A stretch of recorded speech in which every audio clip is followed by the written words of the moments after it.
I'd like to welcome our second guest onto the program today. We're excited to have him join us, and their organization is a part of the IHC. But John Capobianco, who is the President and Chief Marketing Officer at HealthCare Interactive. John, good morning. Well, good morning. How are you this morning? We're great, John. Thanks for taking time out of your schedule and joining us today. We're glad to have you on the program. All right. Well, speaking of being at the beach and having your laptop open, I'm looking at the beach right now. There you go. I'm jealous. We're stuck in hot Atlanta with no water in sight. So, hey, John, give it. Before we kind of take a deep dive into the subject around real cost benefits of wellness programs, give our audience a background around HealthCare Interactive, if you would, please. Well, sure. HealthCare Interactive has been around for about 7 years. We have a large number of employees already on our program. The system was developed as a technology platform. So the company started out building technology platform, and I mean that in the truest sense of technology platform. That means it is an integration platform. It is a workflow engine. It is all those things first. And then on top of that, we have built a series of products so that we can support what we think of as advanced health planning. So we built an enrollment and eligibility system, and we put that on the platform. We populated it with all the corporate wellness programs so that you can define your plans and engage your employees. Then we added to the platform all of the incentive management program that actually makes population health work, because it's part of the problem we see in the industry is that it's not an integrated piece. The incentives aren't an integrated piece of the wellness program. On top of that, then we built the health system direct connect with physician-managed healthcare, and then the primary care networks were added, and all the way up through the whole self-funded health plan essentials in the system. So we have a very complete system offering. The company has, we have health coaches and navigators and, of course, technology departments and account managers to help human resources organizations map out their programs for the year and make them all work properly. Of course, the health coaches and the navigators work directly with the employees. So we think of ourselves as a full-service advanced health planning, really directed towards the employer and the employee, and how do we help employers get real benefit from wellness programming and engaging with their employees, at the same time making employees healthier and engaged in their own health process, so that, in fact, they are getting the benefit of working with what we think of as progressive employers that really want to, engage with their employees, maybe because it's important. Yeah, it is. And there's actually two really conflicting trends out here in the marketplace that I'd like you to talk to. One is that there is no argument that wellness is going mainstream, that wellness programs are popular. Kind of running parallel with that is the doubt surrounding the effectiveness of the program. Wouldn't you agree on both those points? I think you're absolutely right, and the problem really is that listen. Let's take a step backwards. You know my background. I also come from the care management side of the world. I've been on both sides of this equation, and the problem is that healthcare is messy, and so if you have a company that's really looking to do wellness programming and the CEO is really engaged and involved, if he's successful in pushing his organization and getting a good wellness program together, the problem is they've got to buy it from 7 to 15 different vendors. They're buying a piece here and a piece there. They're buying best of breed, and what happens is the human resources organization becomes the integration platform, which means they're sneaker linking. And by the way, sneaker link means walking paper from one desk to the next. They're sneaker linking together a whole bunch of different applications, and it becomes onerous on the human resources organizations, and they rightfully so object and say, this is hard for us. We don't know how to do all this, and there are no easy platforms. by the way, our best potential clients are people who have good wellness programs and are conflicted with all of this, but it's hard because our integration platform is designed to fix all that. So you're right. There's no doubt that it's all going mainstream, and you're right that there's worry about it being effective. And the reason it's not effective is because nobody's figured out yet that it has to be one set of systems that all work together. They have to communicate and not have human intervention at every turn, because that's not the point of computer systems. What we're supposed to do is to provide an integrated platform upon which people can implement these solutions quickly and easily, and that's what HealthCare Interactive, or what we like to call HCIactive, has been able to do.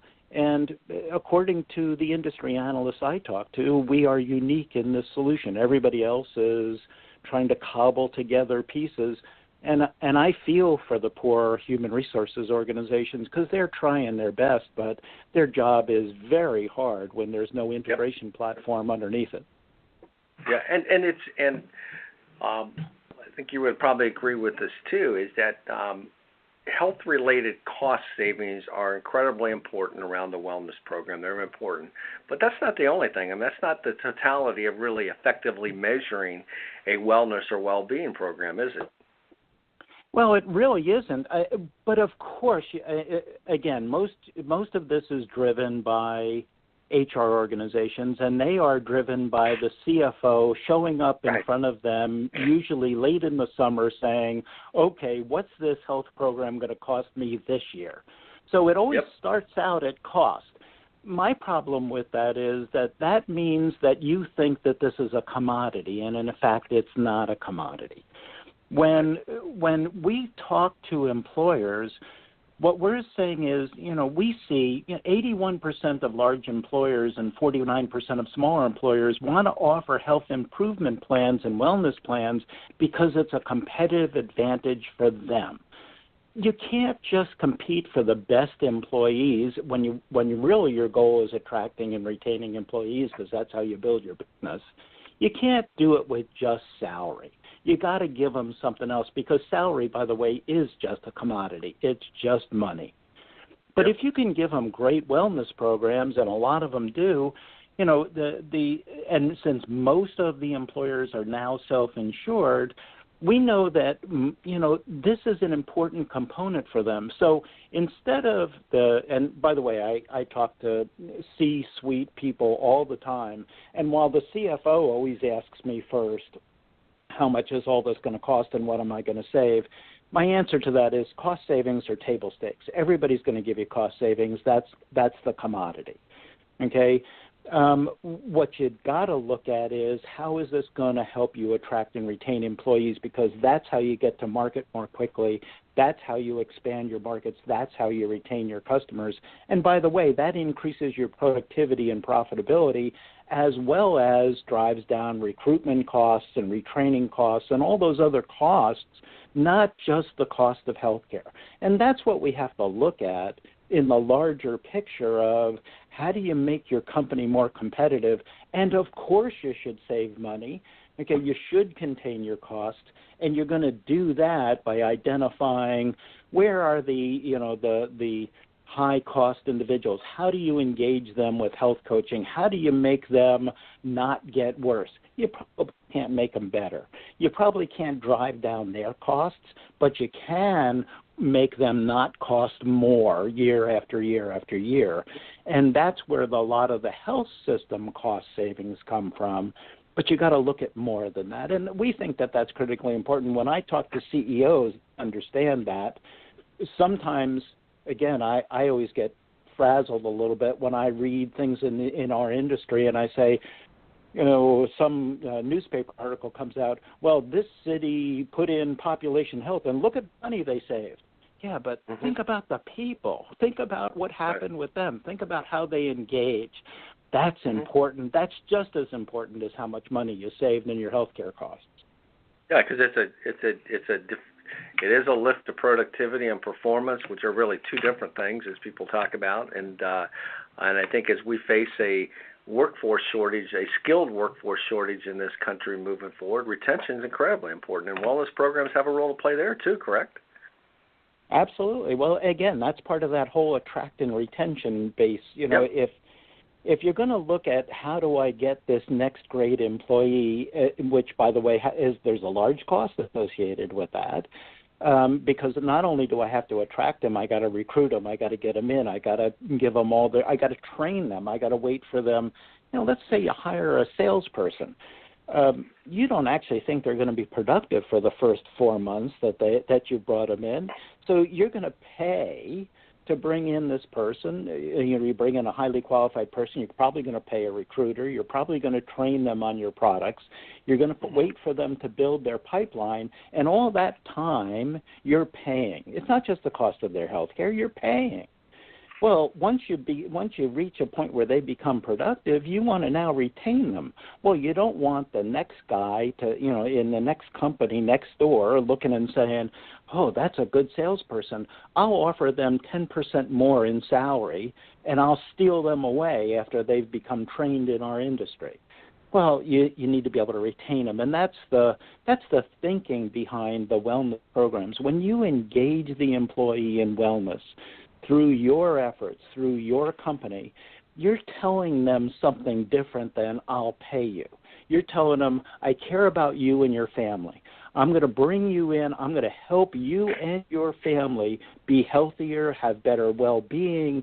I'm interested in that as an employer. And not only that, we're paying for a lot of this. And you don't have to tell them it saves you money. You're telling them you're engaging with them as human beings in your company, and that builds loyalty. That builds the attraction that keeps that employee, that retains them longer term. Not only do you have a better program, not only are they engaged, but we go through these things like, there's kind of social media aspects of wellness now. They do challenges. People get engaged. It's almost like a marketing program inside your company. Let's get everybody to walk 10,000 steps. Well, let's create a social media, if you will, and it gets everybody to work together and talk together. And, they launch these programs internally. This is powerful. As a C-level executive, I know how powerful that is in your organization. Getting people engaged with your company is 10 times more important than how much you can pay them salary. Of course you got to pay them. Nobody works for free. But when you can engage them, you get loyalty, you get engagement of your employees, and you can't have anything better than that as an employer. Yep, I would agree. John, is there a certain demographic or target size employer that is a better fit for your solution, or do you serve all different types of employers? We have all kinds of different employer sizes. Now, we direct contract typically with larger employers because it's easier for us to do that. But we have great channel partners as well. We work with a lot of brokers and a lot of third-party administrators, and we build our systems for them. Sometimes we private label for them so that they're offering our applications, but it looks like theirs. And sometimes they just offer ours. We don't really care. What we're interested in is how do we offer that best program out in the marketplace. And, a lot of third-party administrators target much smaller organizations. And as long as they're accumulating them, it still makes it easy for us to do all of that. And on larger organizations, we direct contract typically. And again, we're not proprietary about that. It doesn't matter to us whether we go through a third-party administrator. And our newest set of advanced clients really are the health systems themselves. We have several health systems now who have recognized, you look at the industry issues and you say, about almost 30% of employers expect to direct contract in 2018 with the health system in their area. Well, that's a powerful statement to the health systems who want to provide this level of service. So we now have health systems, and by the way, health systems by themselves, they need a sales force, so they need a brokerage. They need an administrative system, so they need a third-party administrator. They're the physician networks, and they accumulate this, and we provide them that system of record, the integrated incentive platform upon which they can do their enrollment and their eligibility and their wellness programs and their plan designs and their physician-directed networks and their capitation tables and all the things they have to do in order to provide for them the ability to direct contract with employers. So the employer gets benefit from that because they can go to a more self-insured model. They can direct contract with their large health system in their area. They get the best service for their employees. The employees are happy because they get low-cost care. They get a concierge card. They feel like they have a direct connection with their physician. We can put in incentive programs for the physicians and incentive programs for the employees, and everybody's working across the same methodology of wellness and best practices. And by the way, we're not dictating to the doctors what they do. We provide wellness programs. But they're the ones that drive, the interaction with the employees as much as anybody. So there's wonderful new things coming out. We have, individual clinics that want to do business with us. We have large health systems that want to do business with us. And, of course, we also go, direct to the employers. So there's all kinds of ways that the employers can engage and get this kind of best-of-breed care for their employees and at the same time provide them with a unique set of attributes that, again, helps them in their marketplace, helps them become a better and stronger company. Of course, they save money, but that's not the point. The point is, how do they get better? No, that's great. I mean, we're at the end of our segment here, and this has been a very interesting discussion. I sincerely appreciate you taking time with us. Let our audience know how they can get in contact with you, please. Well, the best way is just to go to www.HCIactive.com. That's where we are. That's the easiest way to get a hold of us, and our people would be happy to answer any questions you might have. John, listen, very, very good discussion, very relevant topic on what you're doing. We appreciate your involvement with us as well. You have a great weekend, and we'll talk to you again soon. Thank you so much. Okay, bye-bye. Take care.